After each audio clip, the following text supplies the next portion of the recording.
Okay dear friend, good evening.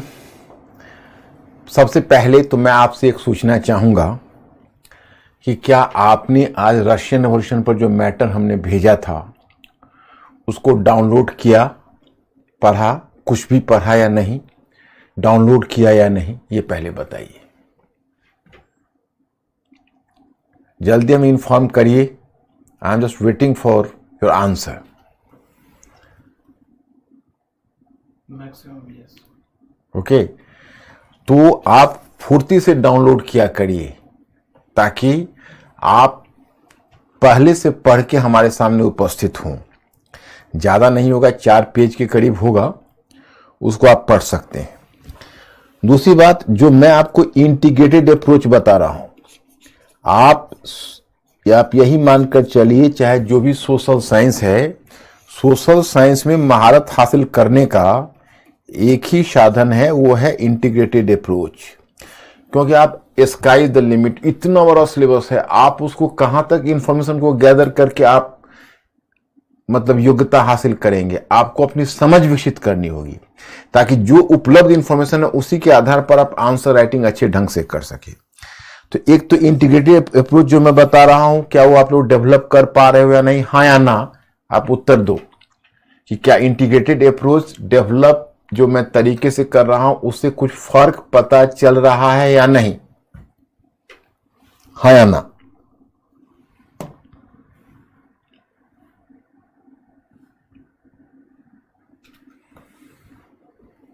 Yes. Okay, तो हम लोग अभी पार्ट 4 में हैं। तो पार्ट 4 में है, तो पार्ट 4 में ये फर्स्ट वर्ल्ड वॉर के बाद का ये पार्ट 2 वर्ल्ड वॉर्स के बीच यूरोप हम लोग कवर कर रहे हैं। तो पहला टॉपिक हमने कवर किया था पेरिस पीस शांति सम्मेलन, जो कल आपका हो गया, और दूसरा हम लोग कवर कर रहे वो है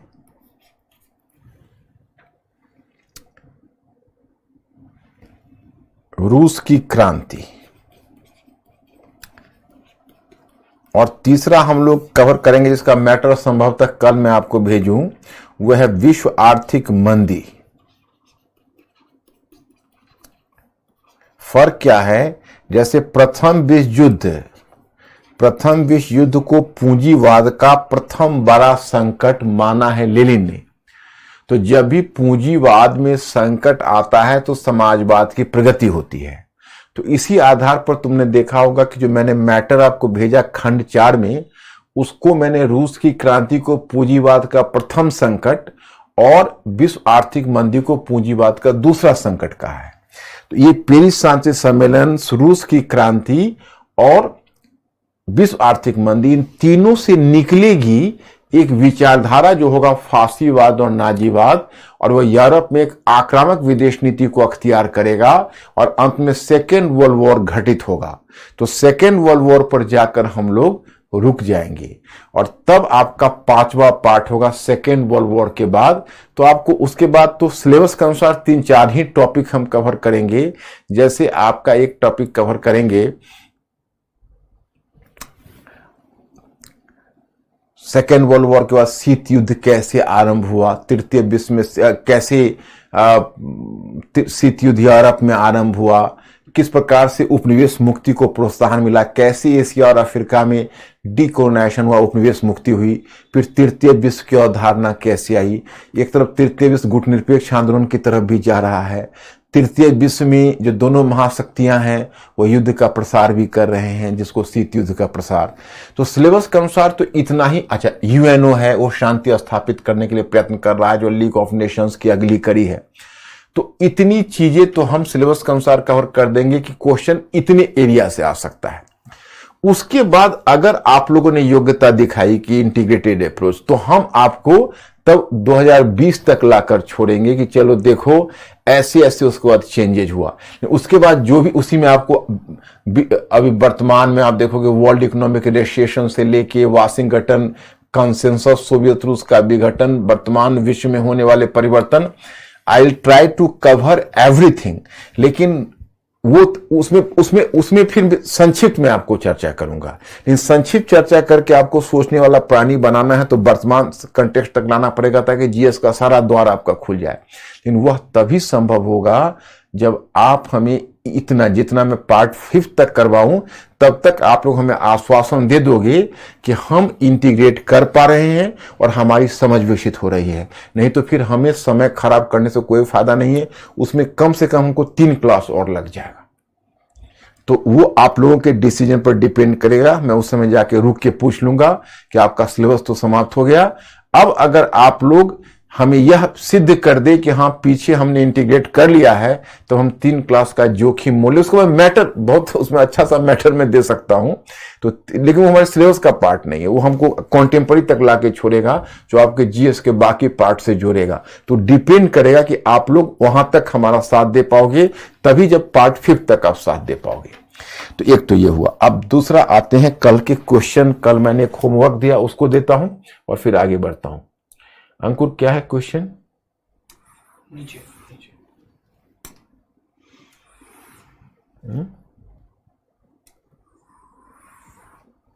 नीचे और इसको पेशेंट उनको हटाया क्यों नहीं? Why are you creating backlog? ऊपर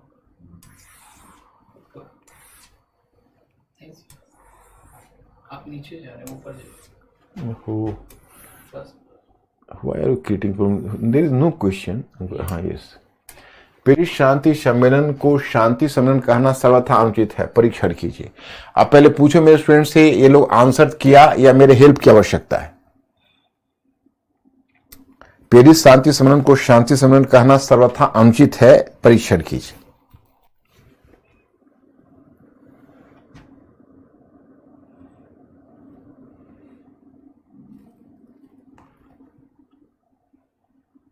लिखे हैं बट हेल्प चाहिए। फिर भी हेल्प चाहिए। कभी तुम लोग, अब कब मुझे बताओ? अच्छा एक बात बताओ, पहले से राइटिंग में थोड़ा कंफर्टेबल हुए हो या नहीं? पहले से राइटिंग में थोड़ा कंफर्टेबल हुए हो या नहीं? सभी लोगों को करंट में हमारे साथ लेक्चर देखना होगा, हमारे साथ वर्क करना पड़ेगा।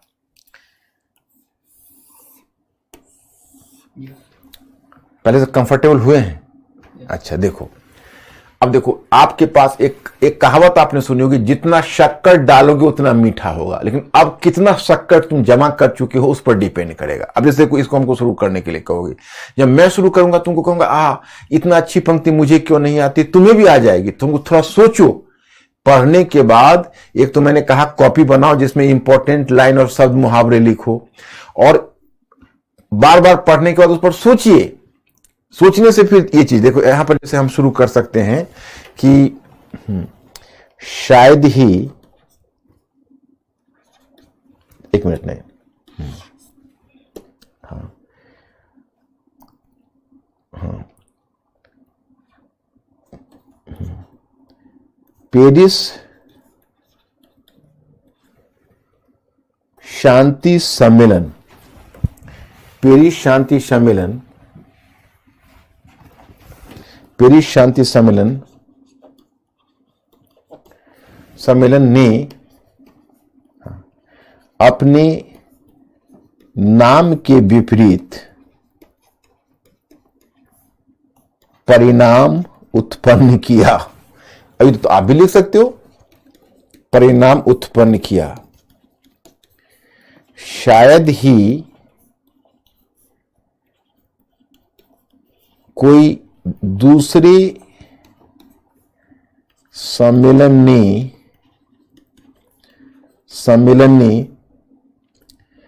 इतनी अशांति पैदा की हो जितनी पेरिस शांति सम्मेलन ने की। चाहे पेरिस शांति सम्मेलन ने की। हाँ।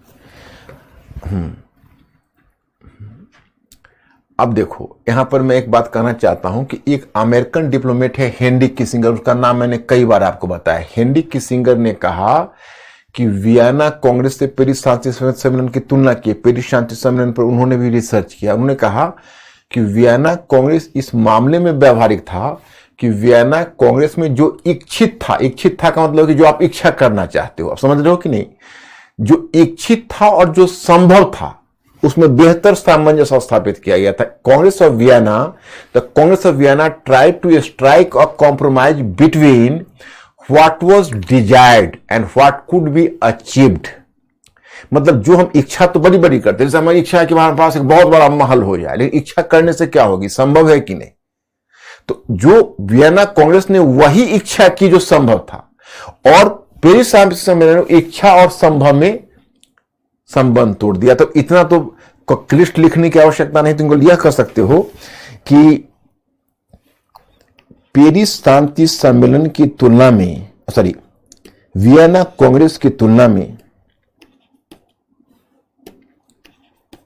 वियना कांग्रेस की तुलना में अब मैं बोल देता हूं, टाइम मुझे बहुत लग जाएगा, तुलना में इसका दृष्टिकोण अव्यवहारिक रहा, इसीलिए इसका प्रबंधन बहुत ही अल्पकालिक सिद्ध हुआ, मतलब बहुत ही सीमित काल तक रहा। अब पर आप चेंज कर सकते हो, चेंज करके तुम बताओगे कि कहा जाता है कि यूरोप में इसने एक, मतलब पेरिस शांति सम्मेलन में, यूरोप में पेरिस शांति सम्मेलन ने प्रथम विश्व युद्ध और द्वितीय विश्व युद्ध के बीच कड़ी का काम किया। इस सम्मेलन ने प्रथम विश्व युद्ध की गलतियों को सुधारने के बजाय और इसके निर्णय और भी गलत सिद्ध हुए, जिस कारण से द्वितीय विश्व युद्ध घटित हुआ। अब वहां पर उदाहरण देते हो, जैसे उदाहरण के लिए कि बताओगे कि उदाहरण के लिए पराजित पक्ष के साथ बड़ी कठोर व्यवहार करना, वार्साई की संधि में जर्मनी को अपमानित करना। उसी प्रकार से गुप्त संधियों के माध्यम से कुछ राष्ट्रों को, इटली और जापान जैसे राष्ट्रों को असंतुष्ट कर देना। और फिर बताओगे कि लीग ऑफ नेशंस, राष्ट्रसंघ के शांति के प्रयास को कमजोर करना। तो इस कारण से आगे द्वितीय विश्व युद्ध पैदा हुआ। इसलिए यूरोप में इसने 31 वर्ष के युद्ध को पैदा किया, और वही पश्चिम एशिया और अरब क्षेत्र के लोगों को अरब राष्ट्रवाद के साथ इतना बड़ा विश्वासघात किया कि पश्चिम एशिया और अरब क्षेत्र में इसने 100 वर्षों के युद्ध को जन्म दिया। ऐसा करके दे दो, एक पैराग्राफ में आप यूरोप की समस्या बता दो, या पॉइंट भी कर सकते हो, तो एक एक मुद्दा बता दो कि पराजित पक्ष के साथ कठोर व्यवहार करना, अरब राष्ट्रवाद को धोखा देना, गुप्त संधियों के माध्यम से इटली और जापान को असंतुष्ट करना, राष्ट्रसंघ को कमजोर करना, ऐसा पॉइंट बना के दे दो। और इस कारण से द्वितीय विश्व युद्ध घटित हुआ। तो यही आपका क्वेश्चन का उत्तर होगा। अब चलो हम लोग रूस की क्रांति पर बढ़ते हैं, जो मैंने आपको बताया कि सभी टॉपिक एक दूसरे से जुड़े हुए हैं। तो मानो प्रथम विश्व युद्ध को आप कहते हो पूंजीवाद का बड़ा संकट।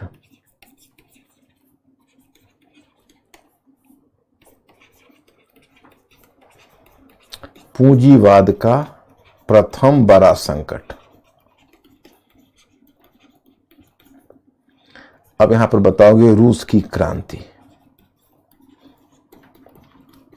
आप रूस की क्रांति का मैटर बहुत क्लियर है पढ़ने में, जैसे ब्लॉक में जो शुरू में दिया है उसमें मैंने लेनिन की विचारधारा को डील किया है। देखो, कार्ल मार्क्स तो इतिहास में संयोग ऐसा हुआ कि उसकी भविष्यवाणी सत्य नहीं हुई। संयोग क्या, उसकी वो कुछ चीजों को नहीं समझ पाया।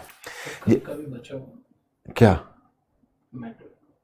कल का मैटर कहां बचा हुआ था? कल तो मैंने फिनिश कर दिया। मैंने कहा था कि यही तो मैंने कहा था कि इसका तो उत्तर आपको आगे मिल जाएगा। आगे का मतलब है कि मैंने कहा था कि प्रथम विश्व युद्ध यूरोपीय साम्राज्य को समाप्त तो नहीं कर सका, परंतु साम्राज्यवाद के ताबूत में पहले की लवस ठोक दी।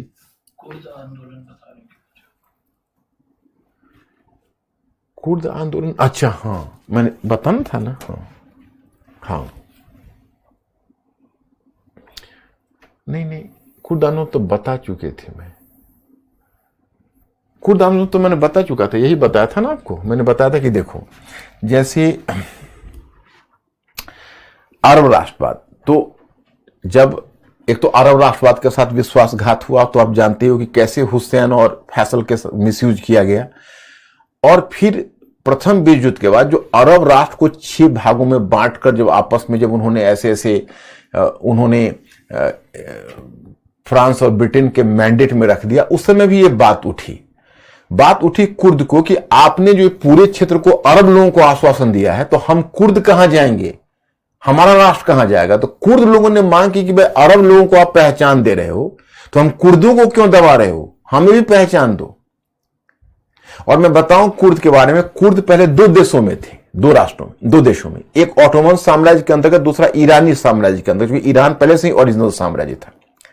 और जब ऑटोमन साम्राज्य, जब आप देखते हो कि अरब क्षेत्र ऑटोमन साम्राज्य का हिस्सा था, और जो पेरिस शांति सम्मेलन में जो अरब क्षेत्र को अलग किया करके, जो एक अरब क्षेत्र को अलग किया गया और फिर अरब क्षेत्र को भी बांट दिया गया, तो कुछ कुर्द रह गए ऑटोमन साम्राज्य में, और कुछ जब तुर्की में रह गए, ऑटोमन साम्राज्य तो खत्म हो गया अरब क्षेत्र अलग होने के बाद, तो कुछ तुर्क रह गए तुर्की में, कुछ कुर्द रह गए तुर्की में, और कुछ कुर्द ईरान में थे पहले से ही, और कुछ कुर्द आ गए जो नया सृजन हुआ इराक तो नया सृजन हुआ, तो कुछ कुर्द आ गए इराक में, कुछ टर्की में देखो कुर्द रह गए, और कुछ रह गए हैं,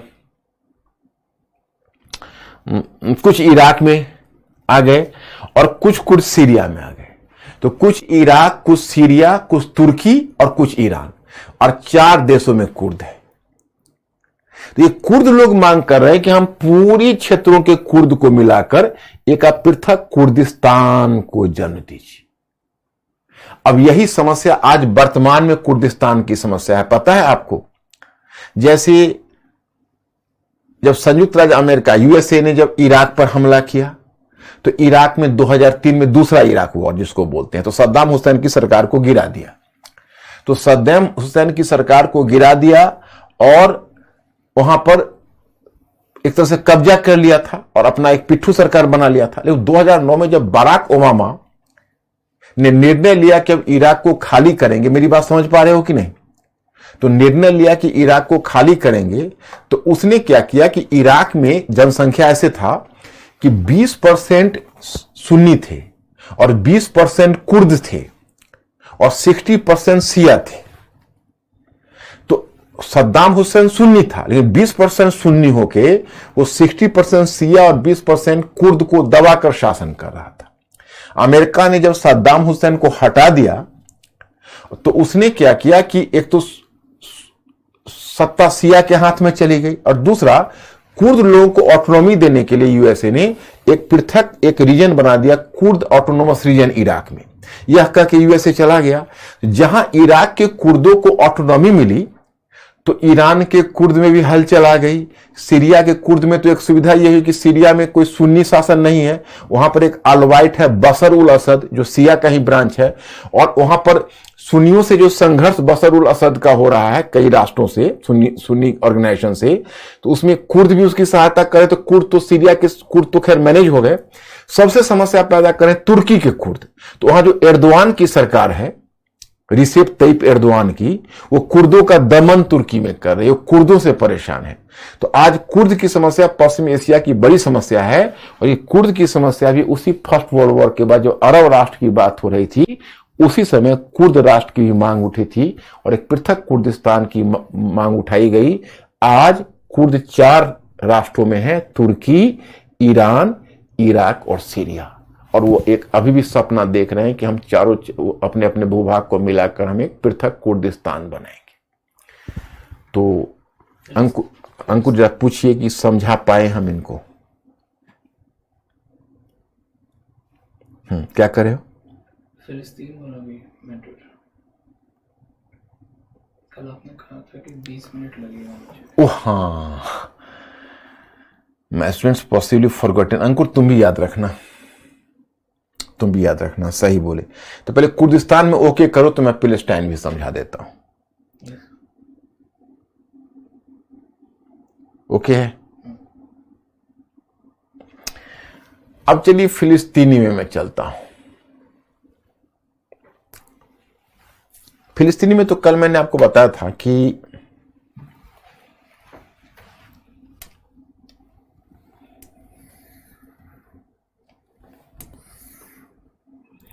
जैसे दो समझौता तो मैंने आप लोगों को बताया हुआ याद होगा। एक समझौता मैंने आपको बताया हुआ है साइक्स-पिकोट समझौता, दूसरा महमूद हुसैन समझौता, जिसमें मैंने आपको बताया था कि बेसिकली हुआ ऐसा कि पहले उन्होंने वादा किया था कि हम एक पृथक अरब राष्ट्र बनाएंगे, लेकिन बाद में उसको कई टुकड़ों में बांट दिया, सीरिया को अलग कर दिया और सीरिया और लेबनान को फ्रांस के संरक्षण में रख दिया। इराक में फैसल को शासक बनाया, लेकिन उस इराक पर पकड़ ब्रिटेन की बनी रही 1932 तक। और हिजाज एक क्षेत्र था, वह हिजाज जो अब वर्तमान में सऊदी अरेबिया है, जैसे आप इसको देखिए,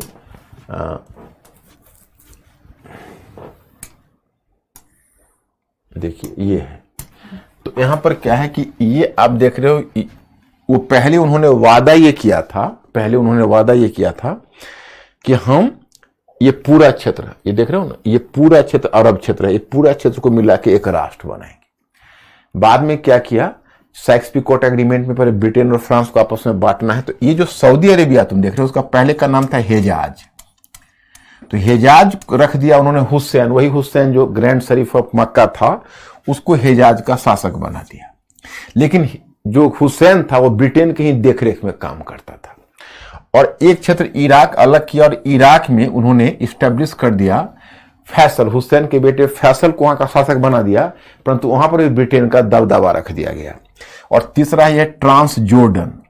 तो ट्रांस जोर्डन में शासक बना दिया अब्दुल्ला को। अब्दुल्ला था फैसल का छोटा भाई, परंतु यहां भी ब्रिटेन का दबदबा बना रहा। और सीरिया है, और सीरिया के बगल में ये लेबनान है। तो सीरिया और लेबनान को उसने मिलाकर, और वो सीरिया और लेबनान को रख दिया फ्रांस के संरक्षण में। और जो ये फिलिस्तीनी क्षेत्र है, फिलिस्तीनी को ब्रिटिश संरक्षण में रख दिया गया। देखो, इराक, हिजाज और ट्रांस जोर्डन पर ब्रिटेन का अप्रत्यक्ष या इनफॉर्मल नियंत्रण था, और फॉर्मल नियंत्रण फिलिस्तीनी क्षेत्र में ब्रिटेन को दे दिया गया। फिलिस्तीनी क्षेत्र को ब्रिटेन के संरक्षण में दे दिया गया, और सीरिया और लेबनान को फ्रांस के संरक्षण में दे दिया गया। मैटर में मैंने लिख के दिया हुआ है, मैं उसी लाइन पर आपको मैटर देता हूं ताकि आपको कोई परेशानी ना हो। तो इस तरह से एक तरह से बंदर बांट कर लिया अरब क्षेत्र को। अब देखिए, अब उसमें समस्या, यही जो हिजाज है वही बना है सऊदी अरेबिया 1932 में। ध्यान रखना है, यही हिजाज 1932 में सऊदी अरेबिया बनेगा। और 1932 में इराक व्यावहारिक रूप में ब्रिटेन से स्वतंत्र हो जाएगा, और 1941 में सीरिया और लेबनान फ्रांस से स्वतंत्र हो जाएगा। कितना टेम्परेचर है? 24। हाँ। और इधर जो पैलेस्टाइन है, पैलेस्टाइन ब्रिटेन के नियंत्रण में था। उसी में क्या हुआ मैं आपको बताता हूं। जैसे जो यहूदी है, वो यहूदी बहुत पहले से एक राष्ट्र बनाने का सपना देख रहे थे, और 19वीं सदी के अंत तक एक उन्होंने जियोनिस्ट मूवमेंट खड़ा कर दिया था। जियोनिस्ट मूवमेंट कहते हैं हिंदी में यहूदीवादी आंदोलन, जिसमें कहना था कि दुनिया के यहूदियों के लिए हमको एक राष्ट्र, पृथक राष्ट्र चाहिए। तो 19वीं सदी के अंत से वो अपना एक ऑल ज्यूज कॉन्फ्रेंस करते थे, जिसमें ज्यूजों का, जो ज्यूज है उनका डायस्पोरा वर्ग का मतलब होता है कि धनी मानी जो उसमें क्लास होता है, उस धनी मानी क्लास को डायस्पोरा क्लास कहते हैं। तो जो ज्यूज का डायस्पोरा था, उस डायस्पोरा को उन्होंने संरक्षण देना एक तरीके से शुरू कर दिया था। डायस्पोरा को उन्होंने संरक्षण दिया। तो एक तरह से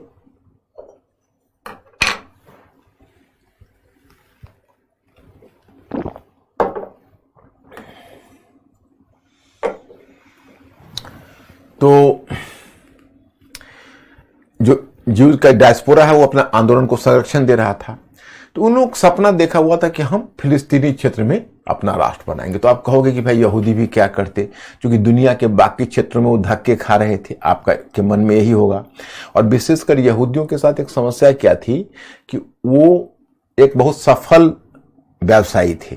तो सफल व्यवसायी होने के नाते जिन देशों में जाते थे, उन व्यापारियों को व्यापार से हटा देते थे। तो वहां के जो व्यापारी थे वो डर जाते थे, अपनी सरकार पर दबाव डालते थे कि जो यहूदी हैं उनको नियंत्रित करिए। तो उनकी सरकार यहूदियों के साथ भेदभाव करती थी, तो यहूदियों को चूहता था। अब वो अपने राष्ट्र की बात कर रहे थे। तो अब सवाल है कि यह सही है कि फिलिस्तीनी क्षेत्र से वो गए थे। पहले यहूदी मेसोपोटामिया में थे, अब्राहम जो उनके प्रॉफिट थे वो फिलिस्तीनी में लाए थे, मैंने आपको बताया था। और जब रोमन साम्राज्य ने जब यहूदियों को वहां प्रताड़ित करना शुरू किया तो यहूदी इधर उधर बहुत, कुछ तो फिलिस्तीन में रहे और बाकी इधर उधर भाग गए, तो बहुत यूरोप में चले गए, कुछ अमेरिका भी चले गए। इस तरह से चारों तरफ वो बट गए थे।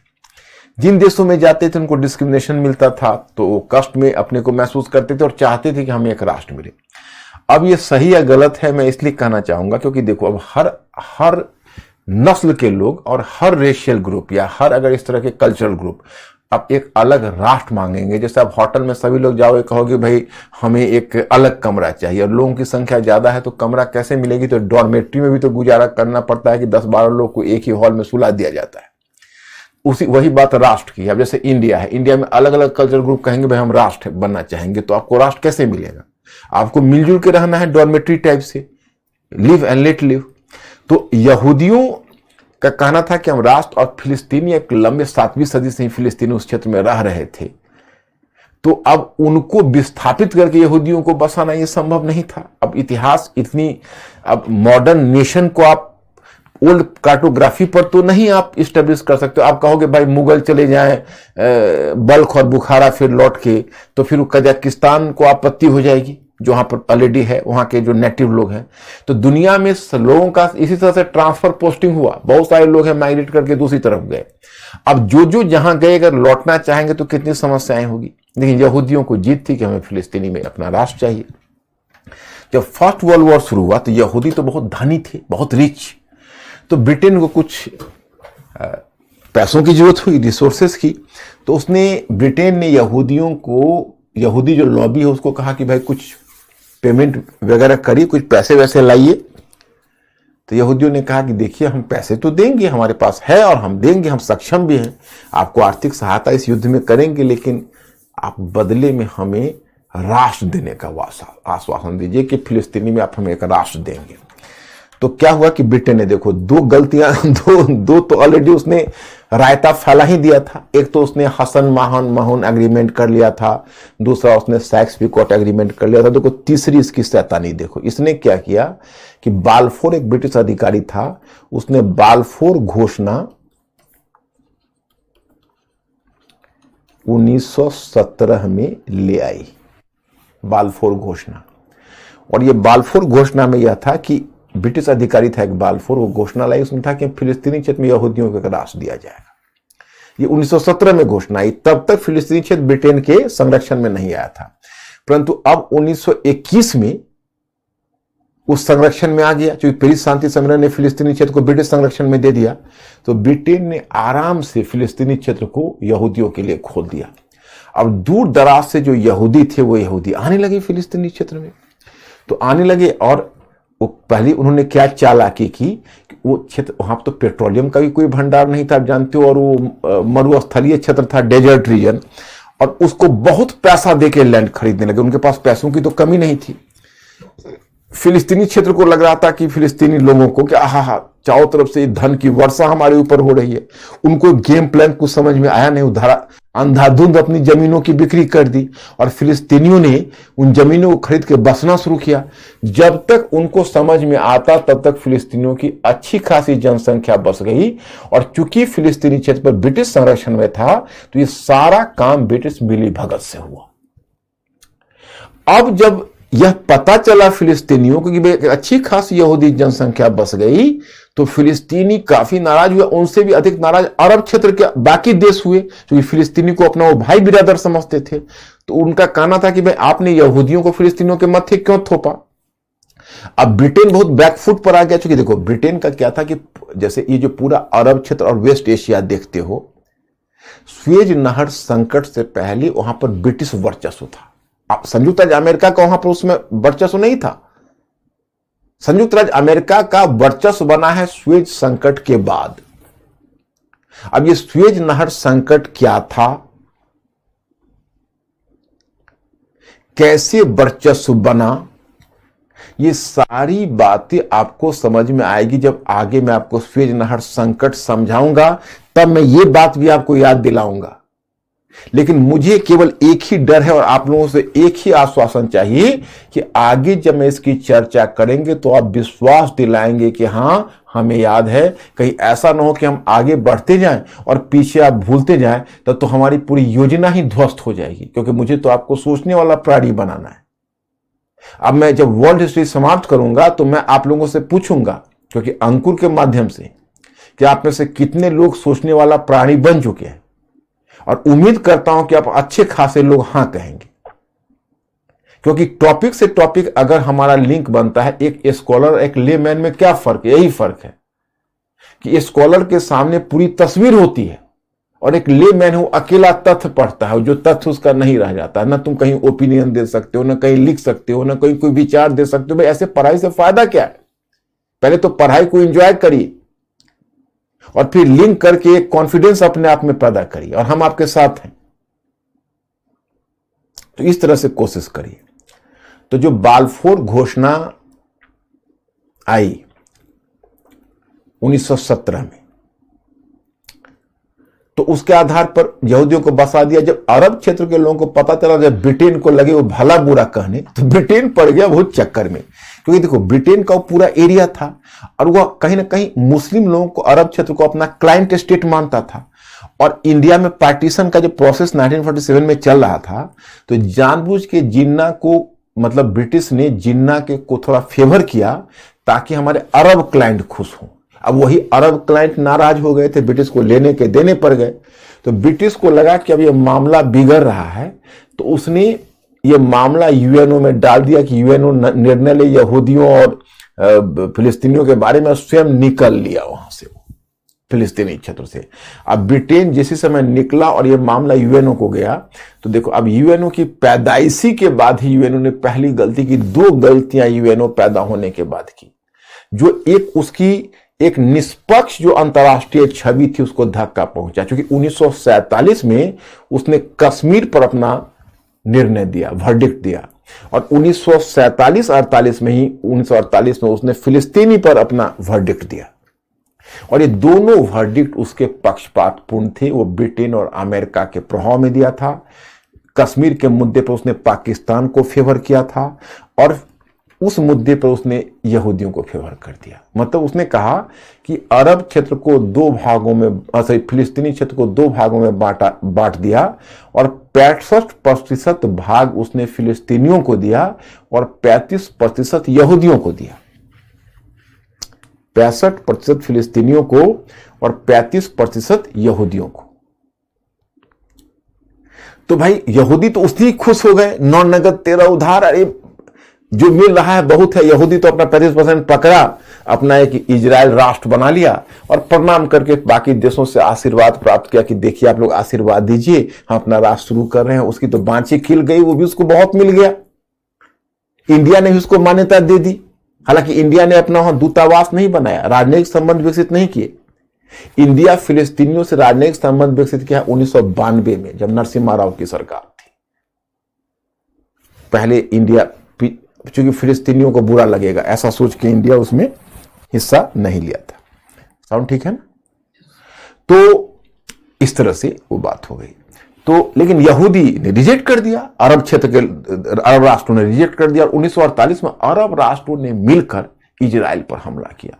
अब पूरी दुनिया सन्न रह गई। मैं स्टूडेंट्स, इतना छोटा सा क्षेत्र इजराइल, उसने सारे अरब राष्ट्रों के संगठन को हरा दिया। मतलब अचंभित लोग रह गए कि ऐसा भी मिरेकल हो सकता है। अमेरिकी हथियार उसको मिल ही चुके थे, और यहूदी लोग पूरी दुनिया में बहुत डेवलप्ड रेस माना जाता है, हरा दिया। तो हराने के बाद तो कुछ मिला। उसके बाद तुम देखो फिर 1967 का वॉर हुआ, 1967 में, 1973 में। आज नौबत यह है कि 65% भूभाग पर यहूदियों ने कब्जा कर लिया है, और प्रैक्टिकली अब फिलिस्तीनियों का 35% बचा है, और फिलिस्तीनियों को सेकेंड क्लास सिटीजन बना दिया है, दबा के रखा हुआ है। और फिलिस्तीनी चाहते हैं कि 35% भूभाग पर ही हम अपना एक राष्ट्र बनाए, फिलिस्तीनी राष्ट्र, तो जो वो मामला यूएनओ में डालते हैं तो अमेरिकन जो यहूदी के पक्ष यूएसए चूंकि अमेरिका यहूदियों का, क्योंकि यहूदी 80% तो यहूदी अमेरिका 3% यहूदी है अमेरिका में, लेकिन 80% रिसोर्सेज उन्हीं के पास है। तो अमेरिकन कोई प्रेसिडेंट यहूदी विरोधी काम नहीं कर सकता।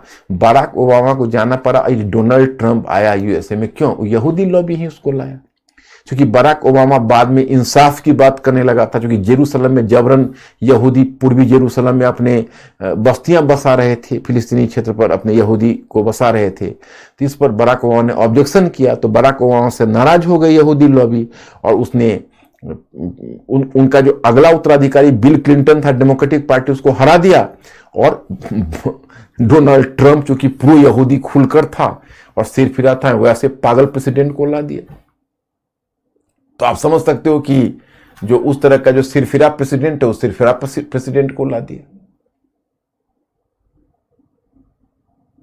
अब जो देखिए अमेरिकन इतिहास में जो डोनाल्ड ट्रंप ने किया है, उसके लिए स्वतंत्रता के समय से पूरे अमेरिकी लोगों को लज्जित होना पड़ रहा है कि उसका स्टेट कैपिटल पर जिस तरह से पब्लिक घुस कर, मान लीजिए चेंज ऑफ गवर्नमेंट हो, कोई ऐसा तो इंदिरा गांधी ने भी इंडिया में नहीं किया कि कोई सरकार हार जाए और उसके बाद कहे हम सत्ता नहीं छोड़ेंगे। वो डोनाल्ड ट्रंप था, वो यहूदी लॉबी के द्वारा ही लाया गया था। तो इस तरह से तो अब क्या है नौबत कि फिलिस्तीनी जिस समय जाता है यूएनओ में अपने राष्ट्र के लिए, तो उसको अमेरिका वीटो कर देता है, और फिलिस्तीनी का वो भी 35% पर अपना राष्ट्र नहीं बन पा रहा है। और पूरी दुनिया फिलिस्तीनी से सहानुभूति रखती है, क्योंकि बहुत पीड़ित है यहूदी, अब उनको बहुत सता रहे। अब वर्तमान स्थिति है। तो क्या मैं आपको समझा पाया? अंकुर मेरे स्टूडेंट से जरा पूछिए, आर दे ओके? ये समझ पाए? Please inform me.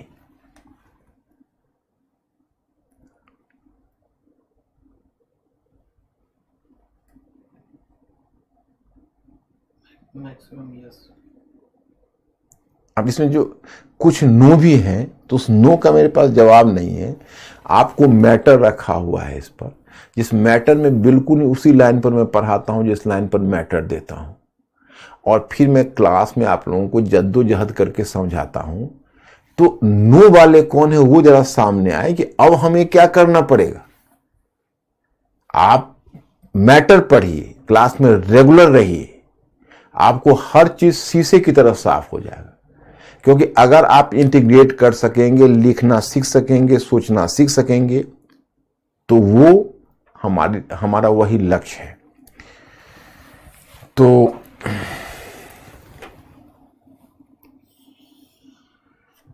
अब आते हैं रूस की क्रांति पर। तो मैंने बताया था प्रथम विश्व युद्ध को बोलते हैं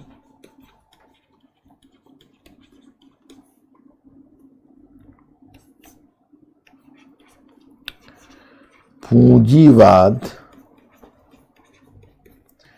का प्रथम बड़ा संकट। और पूंजीवाद का जो प्रथम बड़ा संकट होता है तब होती है रूसी क्रांति। ओके, अब आप लोग देखते हो यह है रूसी क्रांति। अब मैं स्टूडेंट्स मैं आपको बताना चाहता पहली बात कि मैंने जो ब्लॉक में आपको रूसी क्रांति में दिया है, पता नहीं आज कौन कौन पढ़ा है, डाउनलोड तो आप लोगों ने किया होगा, अब पढ़ कितना पाए होगा आई डोंट नो। तो अब आप अगर रूसी क्रांति पढ़ोगे तो उसमें देखोगे कि पहले मैंने ब्लॉक में दिया हुआ है लेनिन का विचार, क्योंकि कार्ल मार्क्स ने जो घोषणा की थी, कार्ल मार्क्स ने घोषणा की थी कि सर्वहारा क्रांति वहां होगी जो सबसे औद्योगिकृत देश होगा, जहां औद्योगिकरण सबसे ज्यादा होगा। लेकिन वहां हुआ नहीं वो क्रांति, उसके अनुसार ब्रिटेन में होनी चाहिए थी या जर्मनी में नहीं हुई। तो एक मार्क्स निराश होकर मरा। तो लेनिन ने जो बाद में उसकी व्याख्या की, जो मैंने पीछे आपको साम्राज्यवाद वाले टॉपिक में बताया है कि लेनिन ने एक निबंध लिखा, एक ऐसे लिखा, imperialism the highest stage of capitalism, साम्राज्यवाद पूंजीवाद का अंतिम चरण। तो लेनिन ने इसकी व्याख्या अलग दी। लेनिन ने कहा कि देखिए कार्ल मार्क्स गलत नहीं था, कार्ल मार्क्स पूंजीवाद के अनुकूलन की शक्ति को नहीं समझ पाया। मतलब पूंजीवाद अपना व्यवहार बदल लेगा और श्रमिकों को रिझाने में कामयाब हो जाएगा, उन्हें क्रांति के रास्ते से हटा लेगा, इस बात का अंदाजा मार्क्स को नहीं था। लेनिन का कहना था कि बाद में पूंजीपतियों ने बड़ी चालाकी की। जब उन्होंने देखा कि भाई अब वर्ग जो श्रमिक है वो सड़क पर आ जाएंगे और सर्वहारा क्रांति हो जाएगी कार्ल मार्क्स के शब्दों में, तो उसने क्या किया कि अपने श्रमिकों का शोषण कुछ काल के लिए बंद कर दिया और बदले में वे चले गए अपने अपने उपनिवेश में। और अपने उपनिवेश में जो उपनिवेश के लोग थे उनका शोषण करना शुरू किया। तो देखो, लेनिन ने एक बात और भी कही है। उपनिवेश के लोगों को उसने क्या कहा है पता है? उपनिवेश के लोगों को उसने कहा है नए सर्वहारा, न्यू प्रोलेटेरिएट। अब ये चीज लेनिन को थोड़ा अलग बनाती है, क्योंकि लेनिन को कहीं ना कहीं वह जोड़ देती है उपनिवेश के लोगों से। जैसे लेनिन का जो कहना है तो उपनिवेश के लोगों से कहीं ना कहीं वो लेनिन को जोड़ देता है, क्योंकि उपनिवेश के लोगों को नए सर्वहारा कह डालता है। तो उपनिवेश के लोगों से सिंपैथी कहीं ना कहीं मार्क्सिज्म को, कार्ल मार्क्स तो बाकी दुनिया के देशों के बारे में उतना सपोर्ट नहीं किया था जो लेनिन, तो लेनिन को ज्यादा सपोर्ट दुनिया में मिलेगा, क्योंकि वो नए सर्वहारा कहता है, उपनिवेश में उसकी लोकप्रियता बढ़ेगी। और उसने कहा कि उपनिवेश से जो धन लूट कर लाए उस धन का कुछ भाग वो अपने श्रमिकों पर खर्च करने लगे। तो उनके श्रमिकों पर जब धन का कुछ भाग खर्च किया तो श्रमिक क्रांति से हट गए और क्रांति टल गई। क्योंकि मार्क्स ने कहा था कि मजदूरों, आपके पास खोने के लिए कुछ नहीं है सिवा जंजीरों के, और यहां तो अब मजदूरों के पास ऐश करने के लिए इतनी सामग्रियां हो गई, सुविधाएं हो गई, उनका जीवन स्तर थोड़ा सुधरने लगा, क्यों क्रांति को जाएंगे। लेकिन लेनिन ने उनको चेताया, कहा कि आप ज्यादा खुश मत होइए, क्योंकि ये जो साम्राज्यवाद का चरण है वो पूंजीवाद के विनाश का चरण है। क्योंकि पूंजीवाद जब साम्राज्यवाद के चरण में पहुंचेगा तो विभिन्न जो पूंजीवादी शक्तियां हैं उनमें परस्पर, थोड़ा सा एक पॉइंट कम करो, ठंडा क्यों ना, जो अब ज्यादा बढ़ाओ, मतलब 25, हाँ, पूंजीवाद उनको ये है कि भाई ये जो साम्राज्यवाद का चरण होगा वहां पर जाकर जो पूंजीवाद है वो पूंजीवाद बहुत आक्रामक हो जाएगा, क्योंकि साम्राज्य का निर्माण करेगा। तो विभिन्न जो साम्राज्यवादी शक्तियां हैं उनके बीच परस्पर टकराहट होगी। उनका कहना है कि ये साम्राज्यवादी शक्तियों में परस्पर टकराहट होगी। तो जब परस्पर उनके बीच टकराहट होगी, ये क्या करना है, एक्टिवेट ना, नहीं, कंटिन्यू टू ट्राई। तो उनका ये कहना है कि भाई इन पूंजीवादी जो शक्तियां आपस में टकराएंगी और उसने एक ऑल यूरोपीय युद्ध का रूप ले लेगा। तो जब ऑल यूरोपीय युद्ध का रूप लेगा वो पूंजीवाद का संकट होगा, युद्ध पूंजीवाद का संकट होगा, और उसी में मौका निकालकर आप लोगों को, वर्कर्स को, जो सर्वहारा वर्ग है उसको सत्ता पर कब्जा कर लेना चाहिए और सर्वहारा की तानाशाही स्थापित कर देनी चाहिए। अब मैं आपको बताना चाहता, आपको याद होगा मैंने कार्ल मार्क्स में आपको एक सोशलिस्ट इंटरनेशनल की चर्चा की थी, याद होगा आपको?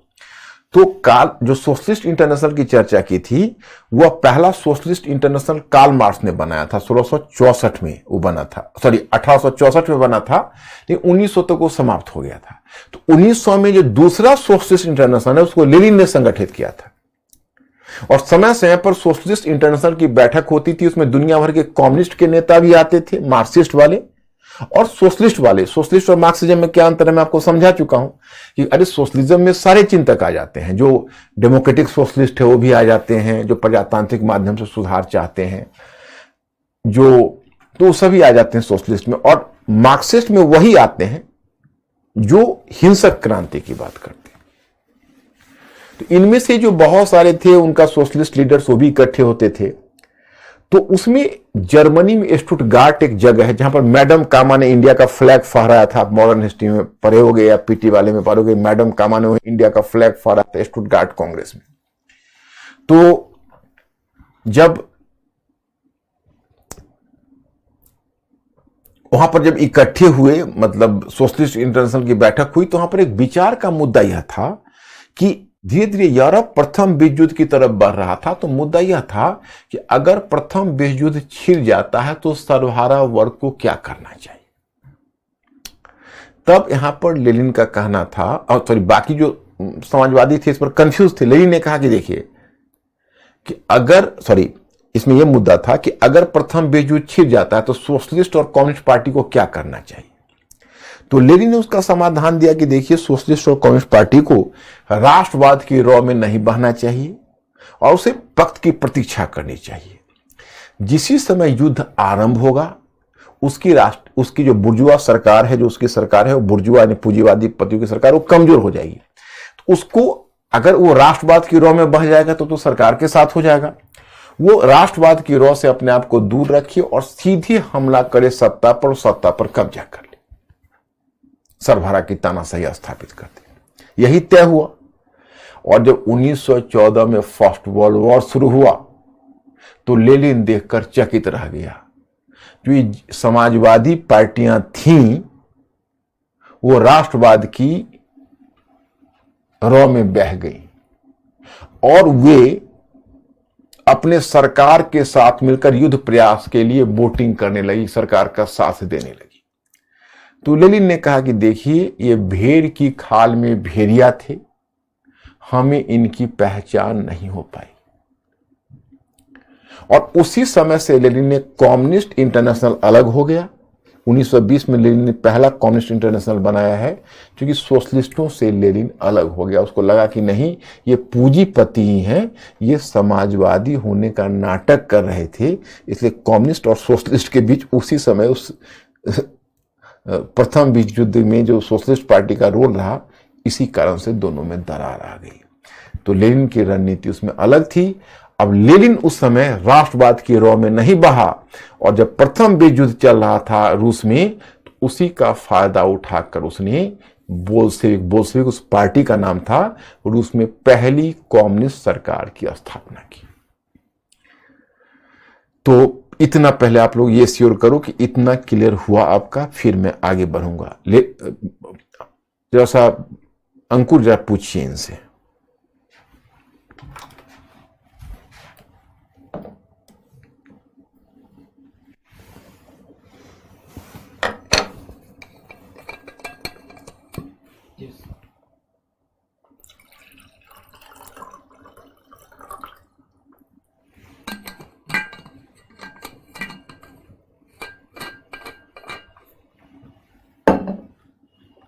वैष्णवी पूछ रही हैं, लेनिन भी मार्क्सवादी था क्या? वैष्णवी पूछ रहे हैं कि लेनिन भी मार्क्सवादी था। वैष्णवी, मैं आपके क्वेश्चन पर हंसू या रोऊं मेरी समझ में नहीं आ रहा है। आप पूछ रहे हैं कि लेनिन भी मार्क्सवादी था। अरे लेनिन तो मार्क्स का राइट हैंड, मतलब राइट हैंड का मतलब है कि मार्क्स के विचार को दुनिया में अगर व्यावहारिकता का जामा पहनाया तो लेनिन था। मार्क्स से कम लोकप्रियता लेनिन को नहीं मिली है। आप अभी पूछ रहे हैं क्या लेनिन भी मार्क्सवादी था? यह मेरे लिए बड़े आश्चर्य का विषय। और कुछ?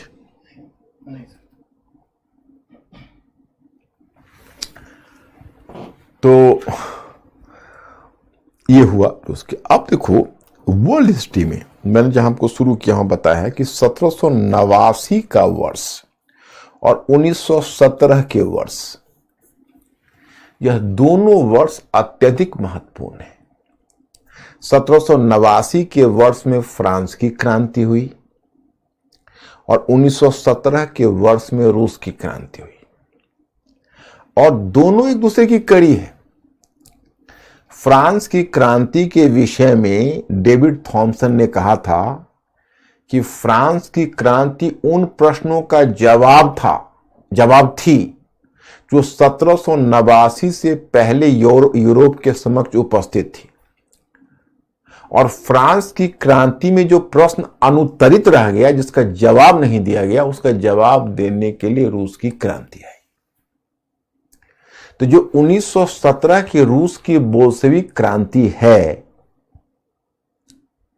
वह फ्रांस की क्रांति के उस अनुत्तरित प्रश्न का जवाब है। अनुत्तरित प्रश्न यह है, मध्य वर्ग और निम्न वर्ग के संबंधों की समस्या। जैसे वो अनुत्तरित प्रश्न यह है जिसको हम कहेंगे मध्य वर्ग और निम्न वर्ग के संबंधों की समस्या, दैट इज द क्वेश्चन। तो अब ये बताओ कि तो आप लोग समझ गए होंगे। अब मैं आपको बताना चाहता रूस की क्रांति में पहला मुद्दा मैं क्या उठाना चाहता। पहला मुद्दा मैं उठाना चाहता कि ये क्रांति में दो चरण आपको, मतलब इस क्रांति में आपको दो क्रांति देखने को मिलती है। एक क्रांति देखने को मिलती है मार्च 1917 और दूसरा अक्टूबर 1917। तो विचार का विषय यह है कि ये दो पृथक क्रांतियां थीं या एक ही क्रांति के दो चरण थे। तो मैं एक सवाल कर रहा हूं ताकि मुझे पता चले, अगर ये दो पृथक क्रांतियां हैं तो पॉइंट 1 और एक क्रांति के दो चरण थे तो पॉइंट 2। तो आप लोग जरा टाइप करके अंकुर के माध्यम से मुझे बताइए, अगर पॉइंट 1 तो ये दो क्रांतियां थी और पॉइंट 2 एक क्रांति के दो चरण थे। अब आप लोग टाइप करके बताइए कि आप दोनों में से किसको सिलेक्ट कर रहे हो, कि दो क्रांतियों का मेल कहें इन्हें या एक क्रांति के दो चरण।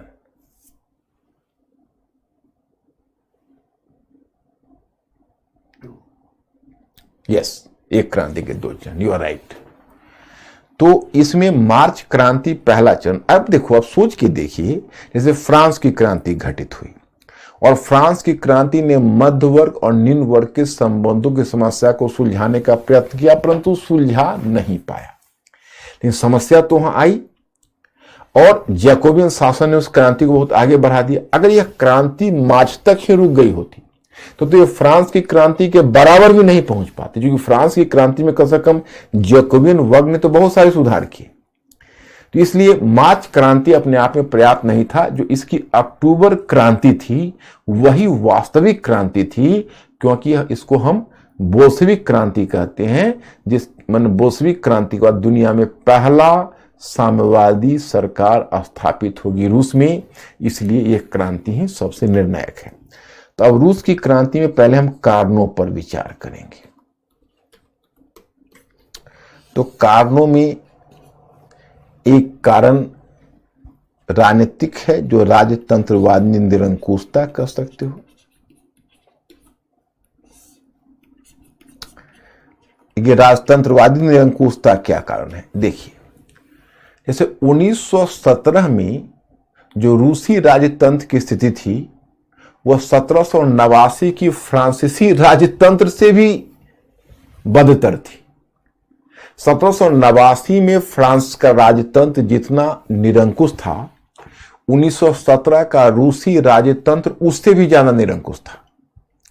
और आपको जानकर आश्चर्य होगा कि पिछले 2 शताब्दियों और 3 शताब्दियों में पश्चिमी यूरोप परिवर्तन की महत्वपूर्ण प्रक्रियाओं से गुजरा था, लेकिन रूस उससे लगभग अछूता रह गया। तो वैसे भी रूस में तुम देखोगे निरंकुशता की एक लंबी परंपरा रही है। ये जार शासक है, रोमनाव वंश के, वो निरंकुश हैं। बाद में जब कम्युनिस्ट सरकार आएगी तो भी कम्युनिस्ट कम रह जाएगी, ऑटोक्रेटिक या निरंकुश ज्यादा हो जाएगी। और जब कम्युनिस्ट सरकार जाएगी तो बाद में जो रूसी सरकार है व्लादिमीर पुतिन, वो देखो कितना निरंकुश है। तो निरंकुशता तो रूस की राजनीतिक संस्कृति में ही निहित है। तो आपको जानकर आश्चर्य होगा कि 1905 से पहले 1905 में रूस में एक क्रांति हुई है। तो 1905 की क्रांति से पहले रूस में कोई भी प्रतिनिधित्वक संस्था नहीं थी, मतलब कोई भी पार्लियामेंट टाइप की चीज नहीं थी। जबकि पश्चिमी यूरोप में निरंकुश राजतंत्र, संवैधानिक राजतंत्र बहुत पहले बन चुका था, कुछ गणतंत्र भी बन चुका था। तो पश्चिमी यूरोप परिवर्तनों की इतनी प्रक्रियाओं से गुजर चुका था, लेकिन रूस में कोई प्रतिनिधित्वक संस्था 1905 से पहले नहीं थी। 1905 की क्रांति के बाद पहली प्रतिनिधित्वक संस्था या पहले पार्लियामेंट के रूप में ड्यूमा का गठन हुआ। ड्यूमा, और वह भी जो ड्यूमा थी वो उसको रूसी राजतंत्र ने क्रांतिकारियों के दबाव में गठित तो अवश्य किया, लेकिन जिस समय क्रांति की शक्ति कमजोर हुई उस ड्यूमा को दबाकर उसकी सारी शक्ति छीन ली राजतंत्र ने। तो एक तरह से राजनीतिक कारक के रूप में आप इसको देख लो। दूसरा तुम देख तो सामाजिक विभाजन।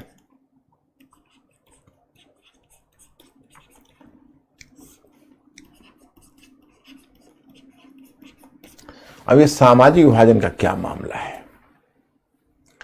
तो here I have to inform you कि रूसी समाज एक बिल्कुल ही विभाजित समाज था। ऊपर के स्तर पर कुलीन थे और निचले स्तर पर जनसामान्य थे। उनमें एक अच्छी खासी संख्या दासों की थी। मध्य वर्ग लगभग अनुपस्थित था और जो दास थे उनकी स्थिति खराब थी। तो एक रूसी शासक हुआ जिसका नाम है जार अलेक्जेंडर द्वितीय। जार अलेक्जेंडर द्वितीय ने पहली बार यह काम किया। उसने 1861 में दास व्यवस्था को समाप्त कर दिया। लेकिन दास व्यवस्था को समाप्त करने से दासों की स्थिति सुधरी नहीं बल्कि उल्टा और खराब हो गई। कारण क्या है कि आप दास व्यवस्था में सुधार कर देते हो तो आप दास को, जैसे आप पहले दास के स्वामी हैं तो कम से कम दास की आवश्यकता की सामग्रियां भोजन और वस्त्र तो देते थे। तो आपने अगर दासों को मुक्त किया तो उनको भूमि का पुनर्वितरण भी करिए। कुछ भूमि को पुनर्वितरित करके कुछ भूमि दीजिए ताकि वह स्वावलंबी बन सके। तो वो भूमि का पुनर्वितरण नहीं हुआ तो दास स्वतंत्र होने के बाद भी क्या करेंगे, भूखमरी के शिकार हो गए। तो कहीं ना कहीं वो उनके सिस्टम में, सामाजिक व्यवस्था में दोष थी। अब देखते हो आर्थिक। आर्थिक में देखो, एक पहले देख लो कृषि और दूसरा देख लो औद्योगिकरण। एक है कृषि सुधार और दूसरा है औद्योगिकरण। अब कृषि सुधार में क्या है कि आप जब मेरा मैटर पढ़ोगे तो स्पष्ट लिखा हुआ है कि एक जार अलेक्जेंडर द्वितीय के समय एक कृषि विशेषज्ञ था जिसका नाम था स्टॉपलिन। तो स्टॉपलिन ने कृषि सुधार के लिए कदम उठाया। ये तो बहुत अच्छी बात थी, कृषि सुधार हो रहा है, इससे अच्छी बात क्या होगी। लेकिन अगर उनके कृषि सुधार का उद्देश्य आम किसानों की दशा को सुधारना होता तो बड़ी खुशी की बात थी। लेकिन नहीं, उसका उद्देश्य क्या है? उसका उद्देश्य है धनी किसानों के एक ऐसे वर्ग को जन्म देना जो धनी किसान का यह वर्ग एक तरफ बाजार की भूमिका निभाए। बाजार की भूमिका से मतलब है कि औद्योगिक वस्तुओं की खरीदारी करे, और दूसरा कि अगर एक धनी किसान होगा तो कहीं ना कहीं रूस में वो स्टेबिलिटी लाएगा, रूस में कहीं ना कहीं अस्थायित्व लाएगा। क्योंकि धनी किसान होते हैं वो क्रांति वगैरह से बचते हैं। तो ये उद्देश्य है। तो निर्धन किसान तो उससे वंचित ही रहे। अब आइए औद्योगिकरण पर। तो औद्योगिकरण की दो सीमाएं आपको दिखेगी। देखो, औद्योगिकरण हो तो रहा है लेकिन राज्य के निरीक्षण में, मतलब राज्य के नियंत्रण में हो रहा है। तो एक कोई स्वतंत्र मध्य वर्ग को जन्म नहीं दे सका। अब आप पूछेंगे अगर स्वतंत्र मध्य वर्ग होता तो क्या होता?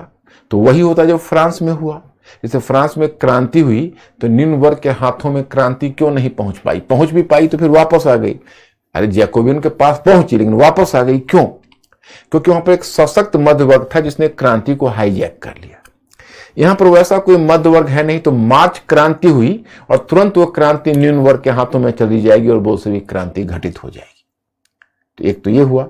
और दूसरा क्या था कि जो रूस का औद्योगिकरण है, औद्योगिकरण में रूस तो बहुत देशों से, यूरोप के अन्य देशों से, कुछ अन्य देशों से पिछड़ा हुआ था। लेकिन रूस के औद्योगिकरण की विशेषता यह थी कि रूस के जो अधिकांश उद्योग थे कुछ खास क्षेत्रों में स्थापित थे।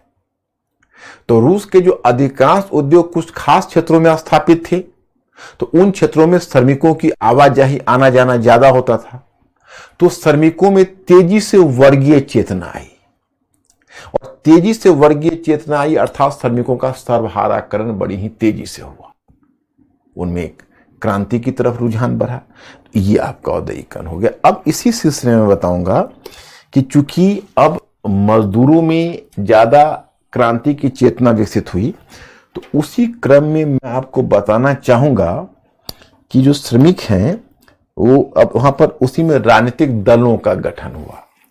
तो कुछ राजनीतिक दल बनने लगे। तो एक राजनीतिक दल बना, उसको कहते हैं सोशल डेमोक्रेटिक पार्टी।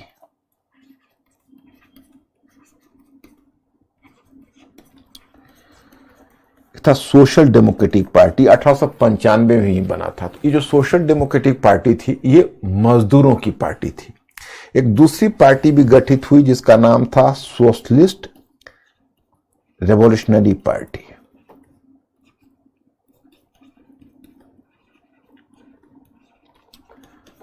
ये सोशलिस्ट रेवोल्यूशनरी पार्टी किसकी पार्टी थी? तो किसानों की पार्टी थी। अब देखो, सोशलिस्ट डेमोक्रेटिक पार्टी भी तुम भूल जाओ, सोशलिस्ट रेवोल्यूशनरी पार्टी भी भूल जाओ, तुम भूल जाओ, कुल ध्यान रखो कि 1903 में, मतलब 20वीं सदी के आरंभ में सोशल डेमोक्रेटिक पार्टी दो फैक्शन, मतलब दो पार्टियों में बट गई, क्योंकि दोनों में साधन और अनुशासन के मुद्दे पर विभाजन हो गया। मतलब उन दोनों में ये मत तक नहीं हो पा रहा था क्रांति कैसे होगी, क्रांति का संचालन कैसे होगा। तो ये पार्टी अंत में दो भाग में बट गई। तो एक मतलब दो पार्टियों में बट गई सोशल डेमोक्रेटिक पार्टी। एक कहलाई बोल्शेविक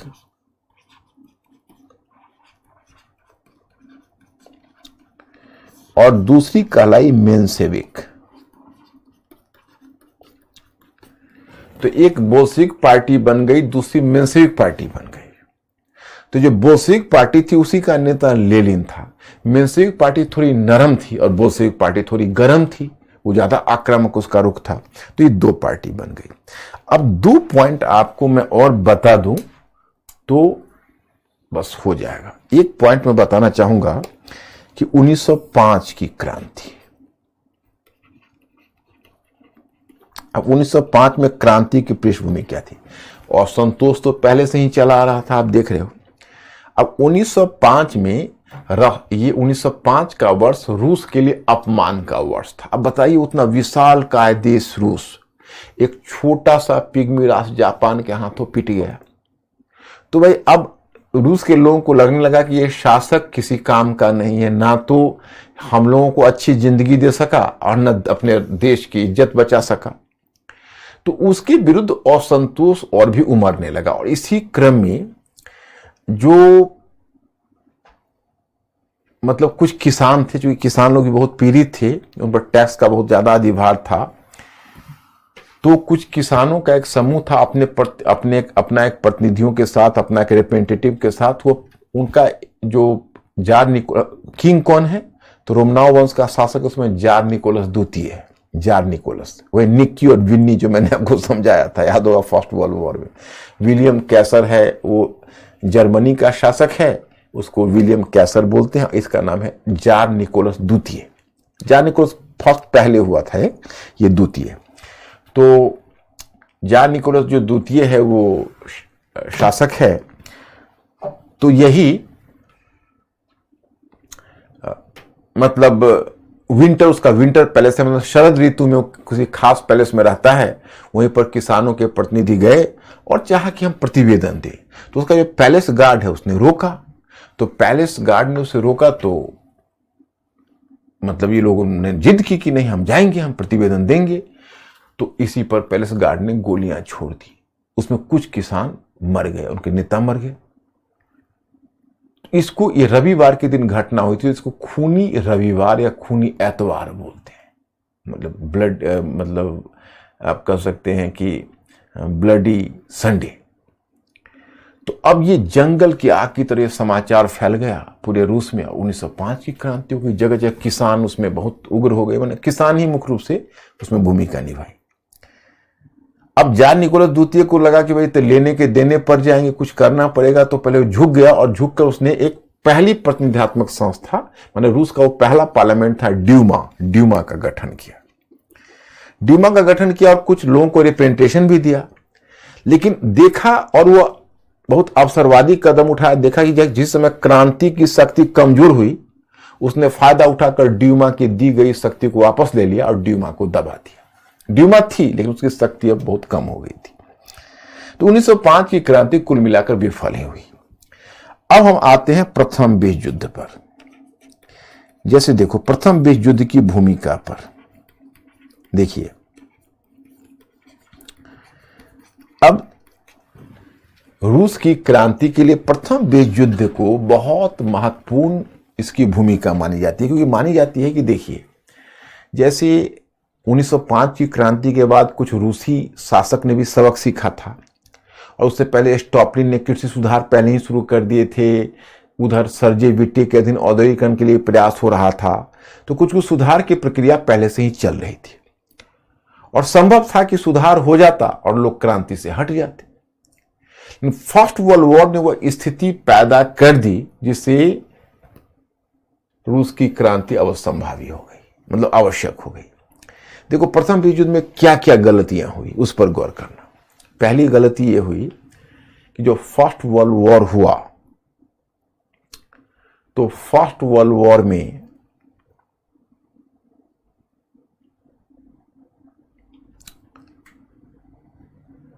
उस समय कोई भी सरकार, अब चूंकि प्रथम विश्व युद्ध में रूस ने हिस्सा लिया, आप जानते हो कि फर्स्ट वर्ल्ड वॉर में एलाइड पावर्स, मित्र राष्ट्रों में ब्रिटेन और फ्रांस के साथ रूस शामिल हुआ।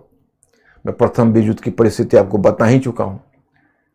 तो शामिल हुआ, तो कोई भी सरकार जब इतनी बड़े युद्ध में जाती है तो उससे पहले एक आर्थिक योजना बनाती है कि किस तरह से हम सप्लाई लाइन समझते हैं, मतलब उसको कहते हैं आपूर्ति को हम मजबूत रखेंगे, क्योंकि कैसे वस्तुएं उपलब्ध रहेंगी बाजार में।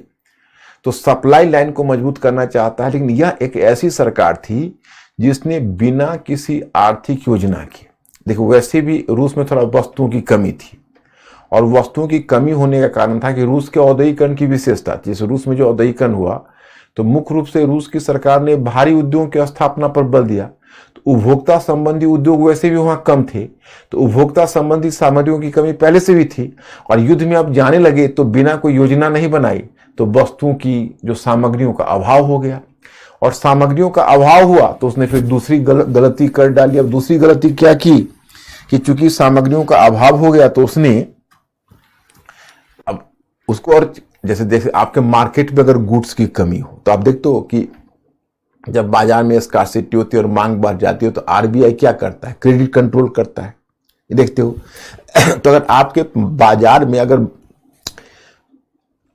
वस्तुओं की उपलब्धता कम है, मांग ज्यादा है, तो आप मुद्रा को कम करोगे, क्योंकि अगर वस्तुओं की सप्लाई नहीं और मांग ज्यादा है तो उसको कहते हैं सप्लाई पुश्ड इन्फ्लेशन। लेकिन अगर वस्तु की कमी है तो आप सप्लाई पुश्ड इन्फ्लेशन कहते हो। और अगर आप दूसरी गलती कर देते हो कि और बाजार में मुद्रा जारी कर देते हो, तो क्या होगा? रूस की सरकार ने वही कर दी। एक तो ऑलरेडी बाजार में वस्तुओं की कमी है, डिमांड ज्यादा है, और उसने और भी पैसे छाप दिए, तो डिमांड और बढ़ गया, तो और स्कार्सिटी ऑफ गुड्स के कारण एकदम तबाही मच गई, मुद्रास्फीति जिसको कहते हैं, मूल्य वृद्धि की समस्या है। दूसरी बात क्या है कि जैसे युद्ध का एक टैक्टिक्स होता है, उस युद्ध के टैक्टिक्स को अंग्रेजी में, उसको हिंदी में भी उसका यूज होता है, उसको देखो बोलते हैं स्कॉच द अर्थ पॉलिसी, ऐसे लिखते हैं, स्कॉच द अर्थ पॉलिसी। वैसे हिंदी में कई बार इसको उच्चारित, हिंदी में कई बार इसके लिए एक हिंदी शब्द आता है जो बहुत क्लियर नहीं, इसलिए स्कॉच द अर्थ पॉलिसी में मैं लिखता हूं आत्मघाती नीति।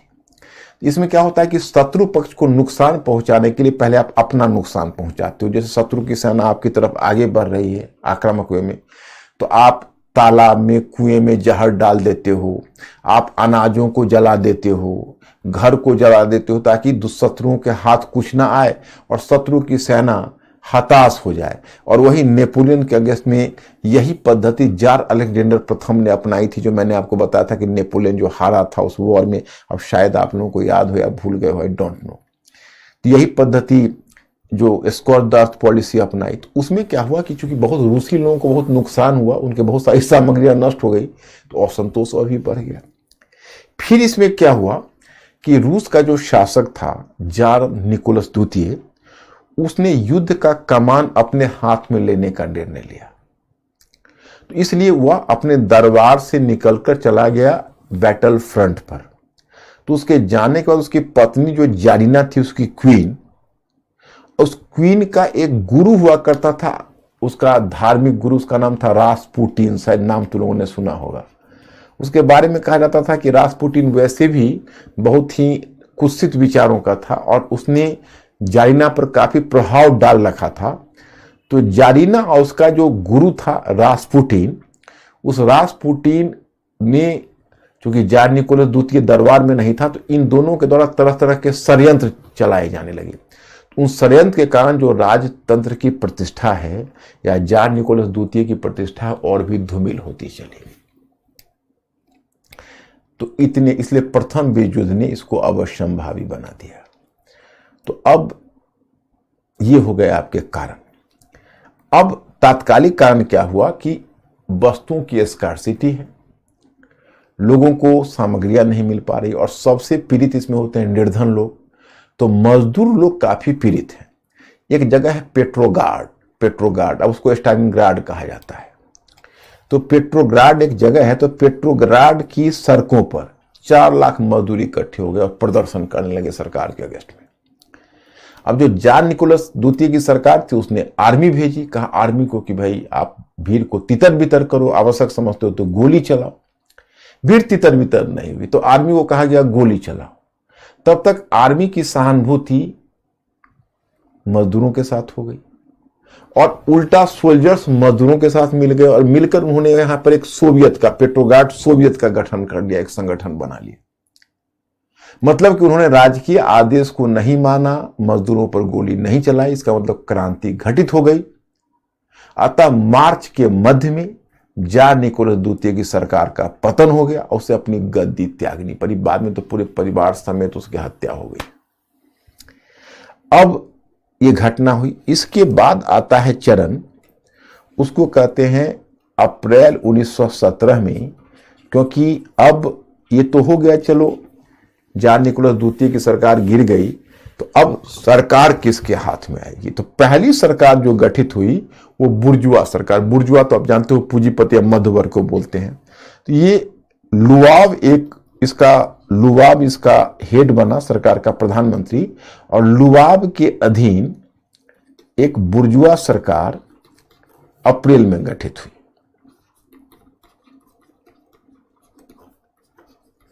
लेकिन देखो, ये सब सरकार अस्थायित्व रूस में नहीं ला सकती थी, क्योंकि लोगों ने जिस स्वतंत्रता की आकांक्षा रूस में की थी वो आर्थिक और सामाजिक स्वतंत्रता थी। यह स्वतंत्रता यह सरकार नहीं दे सकती थी, और 2 ऐसे मुद्दे थे जिसका सॉल्यूशन इस सरकार के पास नहीं था, बल्कि आगे की भी सरकार के पास नहीं होगा। एक था लैंड का मुद्दा। लैंड का मुद्दा क्या था, मैं आपको बता दूं, मेंटली अलर्ट हो। लैंड का मुद्दा यह था कि जो सामंत कुलीन थे, तो जो क्रांति जब शुरू हुई थी तो कुलीनों के जमीन पर किसानों ने हमला करके उसकी भूमि पर कब्जा कर लिया था, और उस पर अपना कब्जा जमा लिया था। तो एक चुनौती यह थी कि उस जमीन का क्या किया जाए, किसानों के अंतर्गत रहने दिया जाए, एक ये मुद्दा था भूमि का। और दूसरा मुद्दा था युद्ध का। एक भूमि का मुद्दा था और दूसरा मुद्दा था युद्ध का। युद्ध का मुद्दा यह था कि फर्स्ट वर्ल्ड वॉर चल रहा था, और फर्स्ट वर्ल्ड वॉर तो आरंभ किया गया था जार निकोलस द्वितीय की सरकार के द्वारा, लेकिन मित्र राष्ट्रों से संधि हुई रूस की पड़ी थी, आपको याद होना चाहिए। तो रूस की मित्र राष्ट्रों के साथ संधि हुई पड़ी थी। तो अब सवाल यह था कि अब जो सरकार तो गई जार निकोलस द्वितीय की, तो अब जो नई सरकार आएगी वो प्रथम विश्व युद्ध को जारी रखे या प्रथम विश्व युद्ध से बाहर हो जाए। तो इस पर लुबाब की सरकार कोई डिसीजन नहीं ले सकी। अंत में जुलाई में इस सरकार का पतन हो गया, और जुलाई में एक नरम समाजवादी दल की सरकार करेंस्की के अंतर्गत, करेंस्की, यही करेंस्की नाम है, मैटर नहीं मैंने दिया हुआ है। ये करेंस्की कौन था? तो मेंशेविक पार्टी का था। नरम समाजवादी का मतलब है कि वर्ग संघर्ष को ये मानता था, परंतु हिंसक क्रांति को नहीं। मतलब चाहता था कि समाजवादी रूपांतरण हो शांतिपूर्ण, मतलब शांतिपूर्ण तरीके का मतलब है कि मतलब धीरे धीरे क्रमिक रूप से हो, राजनीतिक प्रक्रिया के माध्यम से हो, मतलब कोई हिंसक क्रांति के माध्यम से नहीं। ये नरम समाजवादी इसलिए कहा गया। तो करेंस्की की सरकार जुलाई में गठित हुई। अब ये सरकार भी रूसी लोगों की आकांक्षा को नहीं पूरा कर सकी। अब यही समय है जब धीरे धीरे लेनिन की लोकप्रियता बढ़ने लगेगी, और जो अक्टूबर क्रांति होगी उसमें लेनिन के अधीन बोल्शेविक पार्टी सत्ता ग्रहण करेगा। तो पहले इतना आप एश्योर कर दीजिए अंकुर के पास कि इतना अगर आपका क्लियर हो गया तो फिर हम आगे बढ़ते हैं। अभी मेरे पास 7-8 मिनट है, so please give me the hint.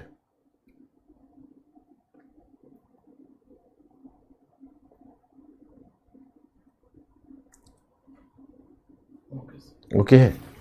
तो अब देखिए, अब लेनिन की चर्चा करते हैं। एक पार्टी जो मैंने कहा था कि जो सोशल डेमोक्रेटिक पार्टी, वो 2 पार्ट में बटी थी। एक थी मेंशेविक और दूसरी थी बोल्शेविक। तो ये बोल्शेविक पार्टी है, ऐसे ही एक कम्युनिस्ट पार्टी है, उसी का नाम है बोल्शेविक, तो उस नाम को याद रखना, आप लोग कंफ्यूज मत करना। तो जो बोल्शेविक पार्टी है उसी का नेता का नाम था व्लादिमीर लेनिन। अब देखिए जो लेनिन है यह पहले एक्टिव था, लेकिन इसकी आइडियोलॉजी खतरनाक थी, क्योंकि यह हिंसक क्रांति, सर्वहारा वर्ग की तानाशाही आदि की बात करता था। तो जब जार निकोलस द्वितीय की सरकार था, उसी ने इसको देश से निकाला किया हुआ था, निर्वासित किया हुआ था।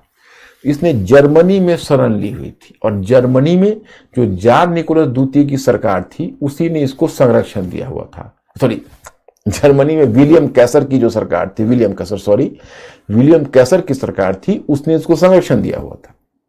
विलियम कैसर से उसको ताल्लुकात थे। तो जब क्रांति हुई तो अप्रैल में ही, मतलब जुलाई अप्रैल में ही पीछे उसने रूस जाने की इच्छा प्रकट की, क्योंकि जर्मनी में निर्वासित जीवन जी रहा था।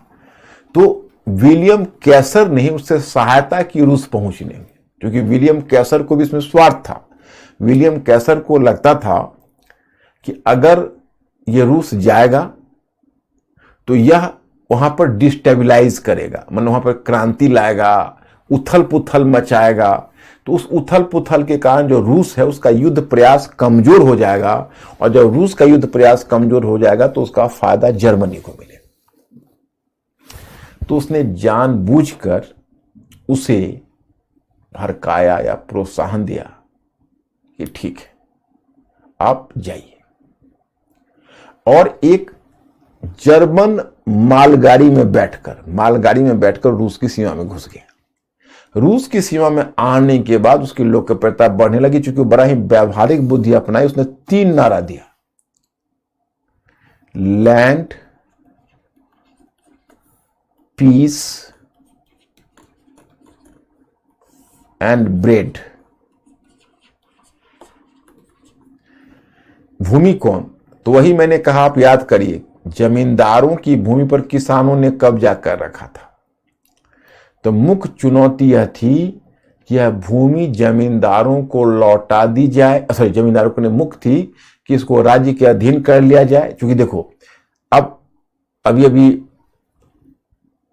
एक मेरे स्टूडेंट ने क्वेश्चन किया था कि वैष्णवी ने कि क्या लेनिन मार्क्सवादी था। अरे मार्क्सवादी क्या था, नीचे से ऊपर वो मार्क्सवाद से लदा पड़ा था। मतलब मार्क्स का सबसे बड़ा भक्त था। मार्क्स ने सोचा मार्क्सवादी क्रांति लाने की बात, और लेनिन ने उसको वास्तविकता का जामा पहनाया, तो उसको सवाल ही नहीं है। तो मार्क्सवाद के सिद्धांत के अनुसार उसे, जो मार्क्सवाद का सिद्धांत कहता था उसमें निजी संपत्ति के लिए जगह नहीं थी। मेंटली अलर्ट हो ना तुम लोग। तो उसमें क्या है कि जमींदारों की भूमि पर जो किसानों ने कब्जा किया हुआ था, तो कायदे के हिसाब से वह भूमि राज्य के नियंत्रण में होना चाहिए, और किसानों को सामूहिक रूप से खेती करनी चाहिए। क्योंकि प्राइवेट प्रॉपर्टी के लिए जगह नहीं है मार्क्सवाद में या साम्यवाद में, दोनों एक ही है। लेकिन लेनिन इसमें व्यवहारिक बुद्धि का परिचय दिया। लेनिन ने कहा कि नहीं, मतलब बोल्शेविक पार्टी के जो मेंबर्स है वो कितने हैं, 3 लाख है, किसानों की संख्या इतने मिलियंस है, तो मैं अल्पमत का विचार बहुमत पर नहीं थोप सकता। किसानों की निजी तौर पर भूमि बनी रहेगी उसके नियंत्रण में, क्योंकि उसको किसानों का सहयोग चाहिए था। अगर भूमि छीन लेता तो किसान का सहयोग नहीं मिलता, इसलिए किसानों को उसने आश्वासन दिया कि भूमि पर आपका स्वामित्व बना रहे। दूसरा है पीस का मतलब है प्रथम विश्व युद्ध चल रहा था, तो ना तो लुबाब की सरकार, ना ही तो इसका कहना था कि हम प्रथम विश्व युद्ध समाप्त करेंगे, हम जर्मनी से समझौता करेंगे। क्योंकि उसका कहना था कि जर्मन जनता युद्ध प्रयास का बोझ वहन करते करते, रूसी जनता, रूसी लोग इस युद्ध के खर्च का वहन करते करते परेशान है। एक तरफ रूस में गरीबी और भूखमरी है, दूसरी तरफ रूस इस युद्ध को ढो रहा है, जो युद्ध पूंजीपतियों के द्वारा आरंभ किया गया है, उससे समाजवादियों को कोई लेना देना नहीं है। तो हम जर्मनी से शांति कायम करेंगे। और तीसरा कहा कि हम प्रत्येक मुख तक हम रोटी पहुंचाएंगे। इस कारण से उसकी लोकप्रियता तेजी से बढ़ी। अब तेजी से उसकी लोकप्रियता बढ़ी, और उसके बारे में कहा जाता है कि उसने बड़ी ही व्यावहारिक रणनीति अपनाई। व्यावहारिक रणनीति में लेनिन के विषय में कहा जाता था कि नेपोलियन की तरह वो उचित समय पर उचित निर्णय लेता था। जैसे आप मान लीजिए अप्रैल में जिस समय वो आया था रूस में, तो अप्रैल में ही, तो अप्रैल में लुबोव की सरकार गठित हुई, उसके बाद फिर करेंस्की की सरकार जुलाई में आई। तो ट्रोट्स्की उसका राइट हैंड था। ट्रोट्स्की आपको मैटर में मिलेगा। तो ट्रोट्स्की ने लेनिन को प्रपोजल दिया कि क्या हम अब सत्ता पर कब्जा करके बोल्शेविक पार्टी का नियंत्रण स्थापित कर लें। तो लेनिन ने मना किया, अभी समय नहीं हुआ है, समय की प्रतीक्षा करो, जब समय आएगा तो हम आपको बताएंगे। और अक्टूबर में लेनिन ने ट्रोट्स्की को आदेश दिया कि अब समय आ गया है कि आप मतलब सत्ता पर बलपूर्वक कब्जा कर लीजिए। तो उसकी व्यवहारिक रणनीति थी। तो अब लेनिन का टैक्टिक्स है, फिर लेनिन ने कब्जा करता है, फिर लेनिन क्या रूपांतरण लाता है रूस में, और फिर उसका जो उत्तराधिकारी है स्टालिन, वो स्टालिन कैसे साम्यवाद में परिवर्तन लाता है। तो आप आगे देखोगे कि मार्क्स ने जो घोषणा की थी या मार्क्स का विचार है, उससे लेनिन और स्टालिन बहुत हद तक हट जाता है। ये सब चीजें समझने की है, एक दूसरे के साथ इंटीग्रेट करने की आवश्यकता है, क्योंकि जब सोवियत रूस का विघटन होगा तब हम लोग देखेंगे कि क्या इसके लिए मार्क्स को उत्तरदायी मानना उचित होगा, क्योंकि मार्क्स के विचारों से लेनिन और स्टालिन का विचार तो कहीं अलग है। तो रूस में जो मॉडल कायम हुआ वो कार्ल मार्क्स के विचार के अनुकूल कहाँ रहा। तो ये सब चीजें हम आपको बताएंगे। तो अभी तो इसमें टाइम लगेगा, कल इसमें लेनिन और स्टालिन मुझे दोनों करना है। और लेकिन मैं मैटर कल आपको विश्व आर्थिक मंदी, अंकुर ध्यान रखना 20-29-30 की विश्व आर्थिक मंदी वाला जो मैटर अगला टॉपिक है वो मैं भेज दूंगा कल, चाहे हमारा रूस में ही टाइम क्यों लग जाए थोड़ा, लेकिन थोड़ा सा आगे पढ़ लेना कम से कम। वर्ल्ड इकोनॉमिक डिप्रेशन का कॉजेज तो और उसका वर्ल्ड इकोनॉमिक डिप्रेशन क्या है उतना बताने में तो मैं कामयाब रहूंगा। पहले देख लेते हैं इसको, फिर करते हैं आप लोगों को एक क्वेश्चन डाल देते हैं ताकि आप लोग प्रैक्टिस वर्क करिए। तो क्वेश्चन मैं डाल देता हूं और फिर मैं समाप्त करता हूं।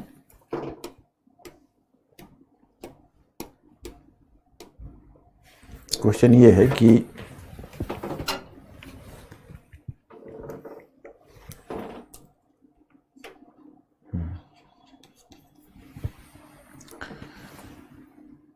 रूस की क्रांति के लिए, रूस की क्रांति की पृष्ठभूमि, रूस की क्रांति की पृष्ठभूमि,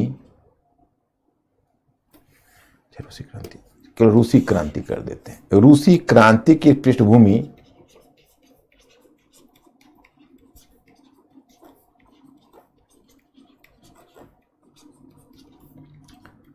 पहले ही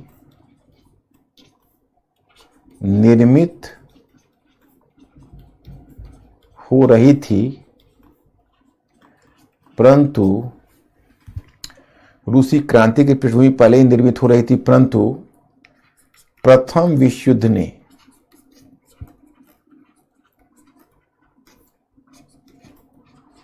उसे अवश्यंभावी बना दिया। परीक्षण कीजिए। मतलब रूस की क्रांति की पृष्ठभूमि पहले से ही निर्मित हो रही थी, परंतु प्रथम विश्व युद्ध ने उसे अवश्यंभावी बना दिया। यही आपका कल का प्रश्न है और साइज इसका देते हैं 150 शब्द।